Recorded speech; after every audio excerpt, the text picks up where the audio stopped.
সম্মানিত ভিউয়ার্স, আসসালামু আলাইকুম ওয়া রাহমাতুল্লাহি ওয়া বারাকাতুহু। আশা করি সবাই আল্লাহর অশেষ রহমতে ভালো আছেন, সুস্থ আছেন।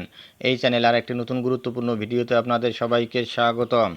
আজকে আলোচনা করব শিক্ষা কারিকুলাম বাতিল সহ 4 দফা দাবিতে শিক্ষকদের মানববন্ধন। বিস্তারিত থাকছে ভিডিওতে। এই ভিডিওটি দেখার আগে যারা এই চ্যানেলে একদম নতুন তারা অবশ্যই চ্যানেলটি সাবস্ক্রাইব করে পাশে থাকা বেল আইকনটি প্রেস করে দিন। আর যারা ইতিমধ্যে সাবস্ক্রাইব করেছেন তাদেরকে জানাই অসংখ্য ধন্যবাদ। শিক্ষা কারিকুলাম বাতিল সহ 4 দফা দাবিতে শিক্ষকদের মানববন্ধন।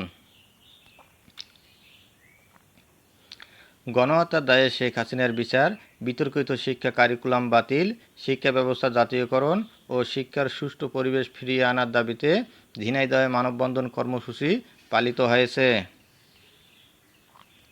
শনিবার 17 আগস্ট সকালে শহরের পোস্ট অফিস মোড়ে এই কর্মসূচির আয়োজন করে জাতীয় শিক্ষক ফোরাম। এতে ব্যানার, ফেস্টুন নিয়ে সংগঠনটির নেতাকর্মী সহ বিভিন্ন শিক্ষা প্রতিষ্ঠানের শিক্ষকরা অংশ নেন। মানববন্ধনে বক্তারা সাবেক প্রধানমন্ত্রী শেখ হাসিনা দেশে গণহত্যা চালিয়েছেন অভিযোগ করে তাকে বিচারের আওতায় আনার জোর দাবি জানান। একই সঙ্গে শিক্ষা ব্যবস্থায় বৈষম্য দূর করতে বর্তমান সরকারের প্রতি আহ্বান জানান।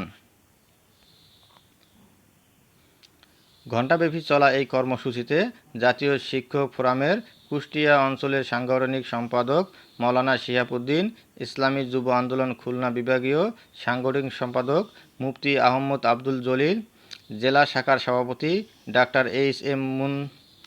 মুমতাজুল করিম, শিক্ষক ফোরামের জেলা শাখার সভাপতি মাওলানা শহীদুল ইসলাম প্রমুখ বক্তব্য রাখেন।